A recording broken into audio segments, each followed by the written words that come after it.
मिनश्शैतानिर्रजीम बिस्मिल्लाहिर्रहमानिर्रहीम फमन कान यरजू लिक़ाअ रब्बिही फलयअमल अमलन सालिहा वला युशरिक बिइबादति रब्बिही अहदा। सदक़ल्लाहुल अज़ीम। काबिल सद तकरीम मखदूम गिरामी वक़ार शहज़ादे हुज़ूर हाफ़िज़ मिल्लत व दिगर उलमाए ज़वील एहतराम हाज़िरीन व नाज़िरीन, अस्सलामु अलैकुम व रहमतुल्लाहि व बरकातुहू। मेरे प्यारे आका सल्लल्लाहु ताला अलैहि वसल्लम के प्यारे दीवानों, जिस आये करीमा की तिलावत का मैंने शर्फ हासिल किया, उससे मुताल्लिक़ कुछ मारूज़ात पेश करने से पेशतर आक़ाए करीम रऊफ़ रहीम अलैहि तहिय्यत व तस्लीम की बारगाह बेकस पनाह में जिस तरीक़े से मैं पढ़ाऊँ, अक़ीदत व मोहब्बत में डूब कर उसी तरीक़े से दुरूद व सलाम का नजराना पेश करें। अस्सलातु वस्सलामु अलैका या रसूल अल्लाह, अस्सलातु वस्सलामु अलैका या हबीब अल्लाह, अस्सलातु वस्सलामु अलैका या नबी अल्लाह, अस्सलातु वस्सलामु अलैका या नबी अल्लाह व अला आलिका व अस्हाबिका या नूर अल्लाह, व अला आलिका व अस्हाबिका या नूर अल्लाह, सल्लल्लाहु तआला अलैका वसल्लम। मेरी खुश नसीबी है कि इस वक्त कायद अहले सुन्नत रईसुल कलम मोहसिन सुन्नी दावत इस्लामी हज़रत अल्लामा अरशदुल क़ादरी साहब अलैहि रहमत व रिज़वान की बारगाह में खराज अक़ीदत पेश करने के लिए हाजिर हूँ। मेरे प्यारे आका सल्लल्लाहु अलैहि वसल्लम के प्यारे दीवानों, माजी करीब की वो अजीम शख्सियत जो एक अजीम मेमार भी थे, अजीम मुफक्किर भी थे, अजीम साहिब दिल भी थे और अजीम साहिब दर्द भी थे। मेरे प्यारे आका सल्लल्लाहु अलैहि वसल्लम के प्यारे दीवानों, शख्सियात आती हैं और चली जाती हैं, लेकिन कुछ शख्सियात ऐसी होती हैं जिनकी ज़िंदगी का उठने वाला हर कदम दूसरे के लिए मिशाल राह हुआ करता है। आप यकीन जाने कायदे अहले सुन्नत की कैफियत, उनका दर्द दिल और मिल्लत के सिलसिले में और ख़ास तौर पर सुन्नियत के सिलसिले में उनके सीने में धड़कने वाला जो दिल था, ये उनके असफार से, उनके रातों दिन की कोशिशों से हम महसूस कर सकते हैं। मेरे प्यारे आका सल्लल्लाहु अलैहि वसल्लम के प्यारे दीवानों, आज मैं ये बताना चाहूँगा कि आखिर क्या वजह है कि हम पर जुमूद तारी है। हम में का हर शख्स डे बाय डे सुस्ती का शिकार होता जा रहा है। हमारे अंदर काहिली और आराम पसंदी बढ़ती चली जा रही है। अवाम का हाल ये है कि नमाजों से गफलत, इबादत से गफलत, दीनी तालीम के हुसूल से गफलत, अल्लाह अज़्ज़ व जल्ल के खौफ से गफलत, तिलावत कुरान मुक़द्दस से गफलत, रसूल रहमत सल्लल्लाहु अलैहि वसल्लम की सुन्नतों पर अमल करने से गफलत। आज हमारी कौम पर नमाजें बोझ बनती जा रही हैं, लेकिन अल्लाह के बेशुमार बरगुज़ीदा बंदे इस फर्श गिरती पर ऐसे तशरीफ़ लाए जिनकी ज़िंदगी का करार ही नमाज में हुआ करता था। एक बात अच्छी तरीके से जहन के अंदर रखें, कोई बात दिलो दिमाग के अंदर हो तो उसके बाद इंसान जो है मुतहर्रिक भी होता है या उस पर जुमूद भी तारी होता है। फिक्र इंसान की बहुत बड़ी दौलत है। अगर फिक्र संवर जाए तो इंसान की जिंदगी संवर जाती है, और फिक्र बिगड़ जाए तो इंसान बिगड़ जाया करता है। कुव्वते फिक्र और अमल पहले फना होती है, तब किसी कौम की शौकत को ज़वाल आता है।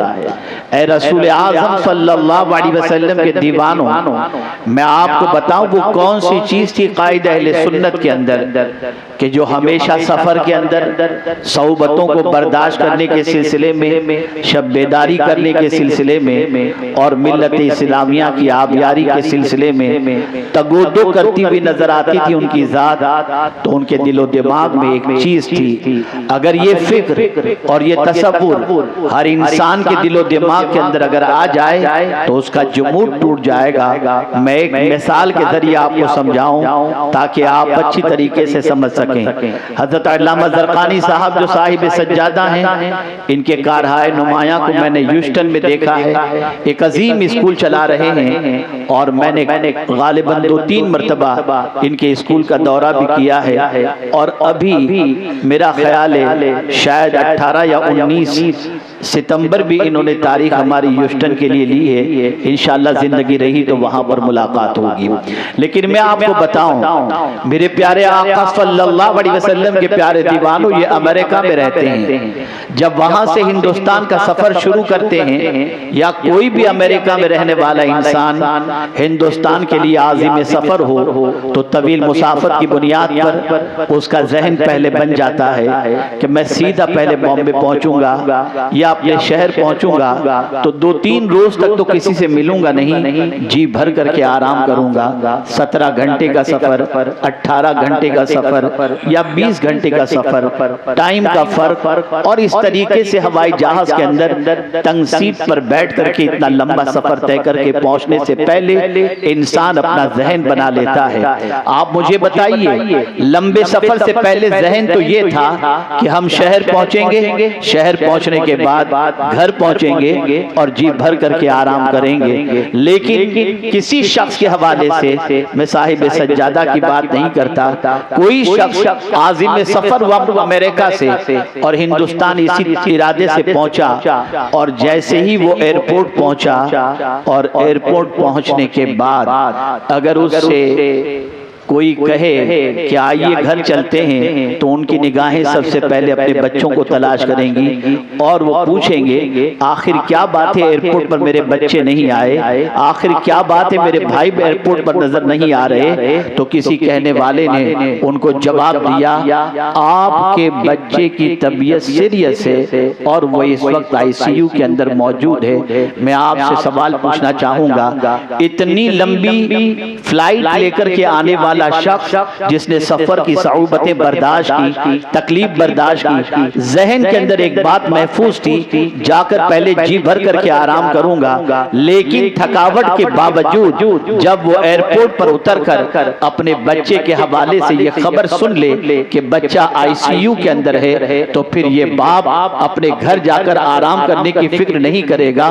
मुझे बताइए, सबसे पहले वो यही तो कहेगा, मुझे जल्दी ले चलो मेरे बेटे के पास, ताकि मैं उसे देख लूं, उसकी मिजाज पुरसिश कर लूं, उसके इलाज मुआलजे का एहतमाम करूं, उसकी नींद भी उड़ जाएगी, उसकी थकान भी उड़ जाएगी। याद रखो, इस वक्त सिचुएशन यही है कि आज इस्लाम के मानने वालों के लिए उनके सीने में इस्लाम इस तरीके से मौजूद है कि ICU के अंदर जैसे पेशेंट होता है, ऐसे आज मुसलमानों के सीने में इस्लाम है।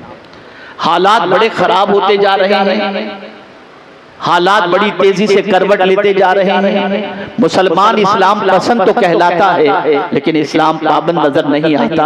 आप जरा देखो, रईसुल कलम ने हमेशा ये देखा कि इस्लाम की शमा मुसलमानों के सीने के अंदर सीने से गुल करने की कोशिश की जा रही है, और रातों दिन ये तगोदो की जा रही है कि इस्लाम से मुसलमानों का रिश्ता कमजोर हो जाए। इसलिए जब सफर तय करके आने वाला इंसान ICU में बच्चे के बारे में जान ले, तो थकावट दूर हो जाती है और सबसे पहले वो हॉस्पिटल पहुंचता है और वो आराम तर्क कर देता है। ऐसे ही कायद अहले सुन्नत ने जब सिसकती हुई सुन्नियत को देखा था तो अपना बुढ़ापा भी नहीं देखा, रातों दिन मेहनत की, जहां गए वहां इदारे कायम किए, तहरीकें कायम की, मसाजिद कायम की। और आज सिर्फ हिंदुस्तान ही नहीं, मैं अभी हॉलैंड गया हुआ था, मैंने हॉलैंड के अंदर एक पुरशिको इमारत हजरत कायद अहले सुन्नत की कायम करदा अपनी आंखों से देख कर, सुभान अल्लाह सुभान अल्लाह सुभान अल्लाह सुभान अल्लाह, मैंने एक उनका सफर देखा है। इत्तेफाक से मैं कहीं मौजूद था और हजरत ने फरमाया मेरी ट्रेन मिस हो जाएगी, मुझे अभी अर्जेंट बॉम्बे सेंट्रल पहुंचना है, मुझे मकराना एक प्रोग्राम के अंदर शरीक होना है, मुझे कैसे भी करके स्टेशन पहुंचाने का इंतजाम किया जाए। मैं खुद लेकर स्टेशन पहुंचा। मैंने कहा हुजूर बोगी नंबर तो बता दीजिए आप। का मौलाना चालू डब्बे में जाना है। अल्लाह। मैंने कहा हुजूर मकराने तक का सफर? कहा हाँ मौलाना नहीं जाऊंगा तो पूरा प्लान फेल हो जाएगा। अब मैं जब देख रहा हूं जनरल डब्बे के पास लाइन, तो मैं खुद हैरान, या अल्लाह ये जनरल डब्बे में पहुंचेंगे कैसे, मुअम्मर हैं, लोग कुचल डालेंगे। लेकिन क्या उनकी शान, क्या किया उन्होंने जानते हैं? एक कुली को बुलाया और कुली को बुला करके उन्होंने फरमाया ये अपर बर्थ जो है ना, जा इसको पकड़ ले, जितना पैसा चाहिए तुझे दूंगा लेकिन अपर बर्थ पकड़ ले। ट्रेन का डब्बा खुला, वो फौरन अपर बर्थ की तरफ कुली भागा, जाकर के चादर बिछा दी, हजरत को लेकर के गया और मैंने उस डब्बे की पोजीशन देखी कि इस्तिंजा खाने में भी जाना हो तो आदमी के लिए बड़ी मुसीबत का सामना करना पड़ता। लेकिन ऐसी सिचुएशन में 18 घंटे का सफर कायदे अहले सुन्नत ने जनरल डब्बे में बर्थ पर लेट करके या जिस तरीके से भी था उन्होंने सफर तय किया। याद रखिए ये कैफियत कब पैदा होती है, ये जज्बा कब पैदा होता है? ये जज्बा उस वक्त पैदा होता है जब दर्द सुन्नियत हो, दर्द शिकम नहीं। अगर दर्द शिकम हो तो ये जज्बा पैदा नहीं होता। अगर दर्द सुन्नियत हो, मिल्लत का दर्द हो, हालात का इदराक हो, तो मेरे प्यारे आका सल्लल्लाहु अलैहि वसल्लम के प्यारे दीवानों, फिर न वो आराम देखता है न वो अपनी तकलीफ देखता है, बल्कि वो मुसलसल सफर करके सुन्नियत के तहफ्फुज़ की खातिर, बका की खातिर जिद्दोजहद करते हुए नजर आते हैं। आइए मैं थोड़ा सा समझाता हुआ चलूं कुरान की रोशनी में, ताकि आप महसूस कर सकें कि हमारे जहन से वो कौन सी चीज ओझल हो गई है जिसकी बुनियाद पर न हमसे सही मानों में इबादत हो पा रही है, न हमसे सही मानों में दीन की खिदमत हो पा रही है, और न हमसे सही मानों के अंदर कुर्बानी हम दे पा रहे हैं। तो आइए मैं समझाता हुआ चलूं। अल्लाह वालों के अंदर ये जज्बा इसलिए बेदार था, अल्लाह वालों के अंदर ये कैफियत इसलिए मौजूद थी कि कुरान कहता है फमन काना यरजू लिका रब्बिही, जो अपने रब से मुलाकात की उम्मीद रखता हो, जिसके दिलो दिमाग में ये बात गर्दिश कर रही हो कि मुझे एक दिन मेरे खुदा से मिलना है, मेरे पालनहारे हकीकी की बारगाह में हाजिर होना है और मुझे अपनी जिंदगी की कमाई उसके सामने पेश करनी है, तो मेरे प्यारे आका सल्लल्लाहु अलैहि वसल्लम के प्यारे दीवानों, उस पर जुमूद तारी नहीं होगा, उस पर बेअमली तारी नहीं होगी। मैं आपको पूछना चाहता हूं, हम में से कितने लोग हैं जिनके जहन में ये बात मौजूद है कि मरना है और मरकर खुदा को मुंह दिखाना है? हम ये भूल गए, हमारे जहन से ये बात ओझल हो गई, और जब ये चीज निकल गई और हुब्बे दुनिया हमारे सीने के अंदर घर कर गई, तो आज दुनिया की मोहब्बत के अंदर इतने डूब गए कि न दीन के लिए वक्त है, न दीन की सरबुलंदी के लिए वक्त है, न अल्लाह अज़्ज़ व जल्ल की इताअत के लिए वक्त है, और न गुनाहों को छोड़ने का जज्बा हमारे अंदर मौजूद है। लेकिन ये बात अगर किसी के जहन में बैठ जाए कि मुझे खुदा से मिलना है, एक दिन मेरे रब से मेरी मुलाकात होगी तो कुरान कहता है जिसके दिमाग के अंदर ये चीज मौजूद हो कि मुझे मेरे रब से मिलना है, उसे चाहिए फल यामल अमलन सालिहा, वो नेक अमल करे, वो नेक अमल करे। मेरे प्यारे आका सल्लल्लाहु अलैहि वसल्लम के प्यारे दीवानों, मैं नेक अमल की वो तशरीह नहीं करना चाहता जो तबलीगी जमात करती है। नेक अमल से 7 चीजों का नाम नहीं है, कलमा, नमाज, रोजा, हज, ज़कात। नेक अमल किसे कहते हैं?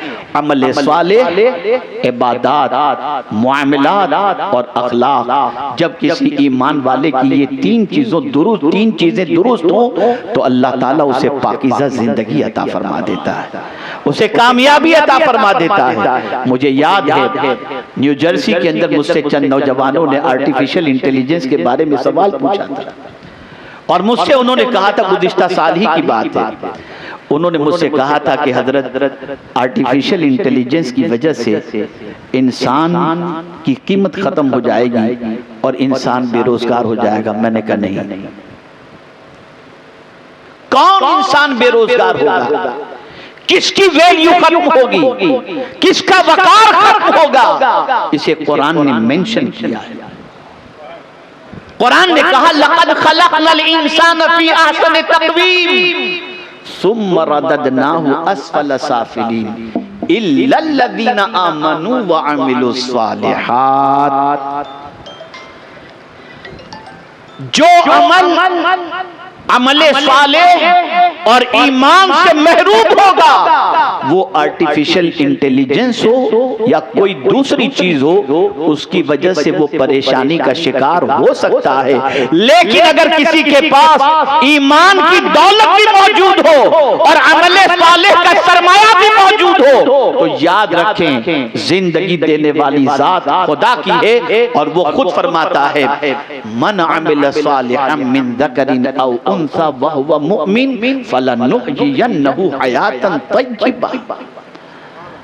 ऐ रसूल आज़म सल्लल्लाहु अलैहि वसल्लम के दीवानों, दुनिया की मॉडर्न टेक्नोलॉजी चाहे जितनी आ जाए, लेकिन अच्छे और नेक इंसानों की कद्र कल भी थी, आज भी है, और जरूरत कल भी थी और आज भी रहेगी।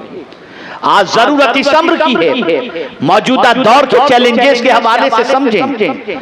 आज कई किस्म की जंगों में हम गिरफ्तार हैं। आज पॉलिटिकल वॉर है, आज कैरेक्टर वॉर है, आज प्रोपेगेंडा वॉर है, आज एजुकेशनल वॉर है, आज इकोनॉमिकल वॉर है।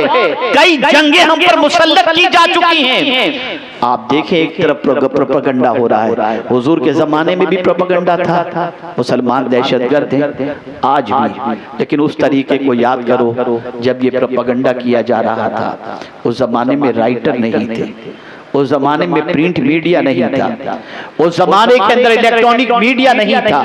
जहां जहां से आवाज आती कि माअज़ल्लाह इस्लाम दहशतगर्दी की तालीम देता है, हुजूर ने उसका इलाज क्या किया आपको मालूम है?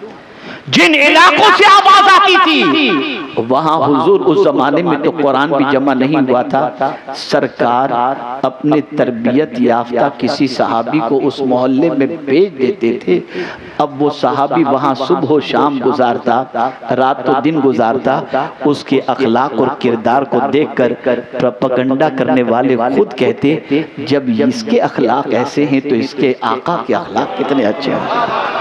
ये पहचान थी, सुभान अल्लाह, ये आइडेंटिटी थी।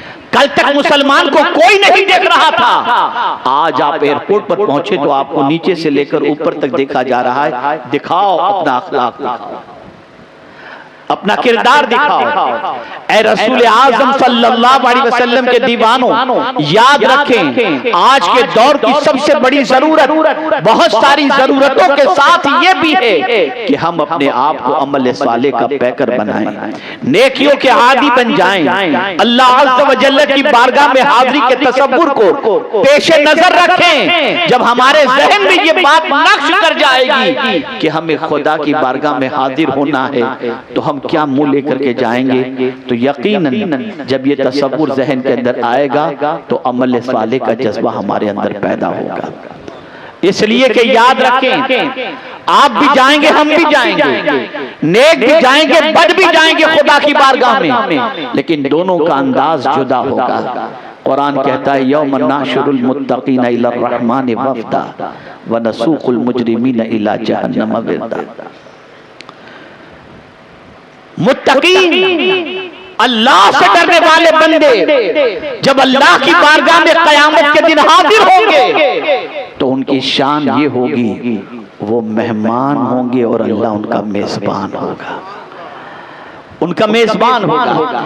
और जो दुनिया के अंदर जुर्म के अंदर अपनी जिंदगी गुजारते हैं, जब वो बारगाहे समदियत में पहुंचेंगे तो कैफियत ये होगी कि घसीट कर उनको जहन्नम की तरफ ले जाया जाएगा। ए रसूल आज़म सल्लल्लाहु अलैहि वसल्लम के दीवानों, आज पूरी दुनिया हमको बिजी कर चुकी है। आज व्हाट्सएप पर बिजी हो गए, आज ट्विटर पर बिजी हो गए, आज इंस्टाग्राम पर बिजी हो गए, आज फेसबुक पर बिजी हो गए, आज नेकियों का वक्त हमारे पास नहीं रहा। आज हमारी कैफियत ये हो गई कि अगर हमसे कोई पूछे कुरान पढ़ना जानते हो तो हमारे पास इतना वक्त भी नहीं कि कुरान पढ़ सके। माजी करीब का हिंदुस्तान का सर्वे में आपको बताऊं, 6 महीने पहले का सर्वे, हिंदुस्तान के 60% मुसलमान पहला कलेमा भी नहीं जानते, पहला कलेमा भी नहीं जानते। और उसका तजर्बा हम लोगों को है, इस एतबार से है जब दूल्हे को निकाह पढ़ाते वक्त जब पहला कलेमा पढ़ाया जाता है पसीना निकल आता है उसका। ये कैफियत है। आप जरा सोचो, आप जरा अंदाजा लगाओ। मैं बर्तानिया का एक वाकया आपके सामने पेश करूं। बर्तानिया के एक मॉल के अंदर एक पैदाइशी मुस्लिम लड़की अंग्रेजी लिबास से बेतन किए हुए काउंटर पर खड़ी थी और एक ऐसी खातून जो नकाबपोश थी, हिजाब सारी चीजें, वो जब आई काउंटर पर पेमेंट करने के लिए तो पैदाइशी मुसलमान बच्ची ने ये सोचा कि शायद ये सऊदी से आई हुई है, तो उसने अंग्रेजी के अंदर उससे कहा, मेरी बहन तुम सऊदी में रहती हो, वहां पर इन चीजों की पाबंदी में कोई दुश्वारी नहीं है, हम तो यहाँ आजाद मुल्क में रहते हैं, हमसे मुश्किल है हमसे कि हम ये सारी पाबंदियां कर सकें। वो बच्ची थोड़ी देर तक रुकी, उसकी बात सुनी और उसके बाद राइट एंड लेफ्ट देखा और देखने के बाद जब कोई मर्द नजर नहीं आया तो उसने अपना नकाब ऊपर किया। जब देखा गया तो वो अंग्रेज औरत थी जो नई नई मुसलमान थी, नई मुसलमान थी। उस बच्ची से जो पैदाइशी मुस्लिम बच्ची थी उससे कहती है, मेरी बहन तुम्हें मुफ्त में इस्लाम मिला है इसलिए कद्र नहीं है, मैंने कुर्बानियों से इस्लाम हासिल किया है। क्या बात है, क्या बात है, क्या बात है, क्या पैगाम। हमें मुफ्त में इस्लाम मिला इसलिए कद्र नहीं। अल्लामा ज़रक़ानी जानते हैं इस वक्त कि मगरिबी ममालिक में दुनिया इस्लाम पढ़ रही है और इस्लाम पढ़ने के बाद इस्लाम पर सब कुछ लुटाने के लिए तैयार है, लेकिन हमारे मुसलमान को सिर्फ टीवी देखनी और रात को गंदी पिक्चरें देखनी। कौन पढ़ता है इस्लाम? हमारे पास इतना वक्त नहीं कि अपना दीन पढ़ सके, अपने नबी की सीरत पढ़ सके। खुदा के लिए अपनी सोच बदलो, खुदा के लिए अपनी फिक्र बदलो। और मैं बस एक आखिरी बात अर्ज कर दूं, याद रखें, जैसा कि अल्लामा ज़रक़ानी साहब ने इर्तिदाद के हवाले से अपनी पहली बात पेश की, मैं यहाँ बता दूं, चाहे हम हों, चाहे ये हमारे उलमा, चाहे कोई पीर हो, चाहे कोई शेख हो, चाहे कोई आलिम बाअमल हो, किसी को इससे बेफिक्र रहने की जरूरत नहीं। अगर हम सोचें कि नहीं नहीं हमारे बच्चे मुर्तद नहीं हो सकते, तो मैं कुरान की रोशनी में समझाऊं कि ये फिक्र रखना ये मुनासिब नहीं है। हमें हमेशा ये फिक्र रखनी होगी चाहे हम कुछ भी हो, इसलिए कि ये फिक्र हजरत याकूब की भी थी। इज़ हदर याकूब अल मौत इज़ क़ाल लिबनीही मा तअबुदून मिन बादी। जब हजरत याकूब अलैहिस्सलाम के विसाल का वक्त आया तो उन्होंने अपने बेटे और पोतों को जमा करके यही सवाल तो किया कि मेरे बाद तुम किसकी इबादत करोगे। पता चला हर बाप को ये फिक्र रखनी पड़ेगी कि हमारा बच्चा हमारे मरने के बाद दीन पर रहेगा कि नहीं रहेगा। और हजरत याकूब अलैहिस्सलाम के बेटों ने जवाब में कहा नाबुदु इलाहक व इलाह आबाइक इब्राहीम व इस्माईल व इसहाक इलाहम वाहिदा व नहनु लहु मुस्लिमून। ए रसूल आज़म सल्लल्लाहु अलैहि वसल्लम के दीवानों, हमें अल्लाह अज़्ज़ व जल्ल की बारगाह में ये दुआ करनी होगी, ए अल्लाह हम उस वक्त तक इस दुनिया से न जाएं जब तक कि हमारे बच्चों को दीन के रास्ते पर साबित कदम न दे। इसके लिए हमें मेहनत करनी होगी, मशक्कत करनी होगी, दीन के सिलसिले में जिद्दोजहद करनी होगी, रातों की नींद कुर्बान करनी होगी, दर्द पैदा करो, तड़प पैदा करो, जज्बा पैदा करो सुन्नियत के फरोग का, दर्द इस्लाम का और अपनी नस्लों के अंदर इस्लाम को पहुंचाने का। अगर हमने ये नहीं किया तो याद रखें सिसकता हुआ इस्लाम जो आज मुसलमानों के दिल के अंदर है, कभी भी इसका दिया बुझ सकता है। हालात बड़ी तेजी से करवट ले रहे हैं। अल्लाह रब्बुल इज्जत जल्ल जलालहू आकाए करीम रऊफ रहीम अलैहि तहियतु व तस्लीम के सदक़ व तुफ़ैल हम सबको रसूल आज़म सल्लल्लाहु अलैहि वसल्लम की तालीमात पर अमल करने की तौफीक अता फरमाए और हमें अमल सालेह का पैकर बनाए। और याद रखें हुजूर कायद अहले सुन्नत जैसी शख्सियात ही के हवाले से आला हज़रत अज़ीमुल बरकत इमाम इश्क़ व मोहब्बत ने कहा था, तेरे गुलामों का नक्शे कदम है राह खुदा, वो क्या बहक सके जो ये सुराग लेके चले। उन्होंने इतने दिए जलाए हैं कि आज उन दियों से न जाने कितने लोग रोशनी हासिल कर रहे हैं और शम्मे इस्लाम अपने सीने में रोशन करते हुए नजर आ रहे हैं। अल्लाह रब्बुल इज्जत जल्ल जलालहू कायद अहले सुन्नत को करवट करवट जन्नत के जलवे नसीब फरमाए और उनकी मज़ार अक़दस पर अनवार व तजल्लियात की बारिश फरमाए। मैं बहुत मशकूर हूँ साहिब सज्जादा का, जिन्होंने मुझ जैसे हक़ीर को कायद अहले सुन्नत अवार्ड अता किया। अल्लाह ताला इन सबको दराज की उम्र बिल खैर अता फरमाए और हम सब से वो काम ले कि आला हज़रत अज़ीमुल बरकत इमाम इश्क़ व मोहब्बत ने जो कहा, काम वो ले लीजिए तुमको जो राजी करे, ठीक हो ना बेरज़ा, तुम पे करोड़ों दुरूद व मा अलैना इल्लल बलागुल मुबीन। अस्सलामु अलैकुम व रहमतुल्लाहि व बरकातहू।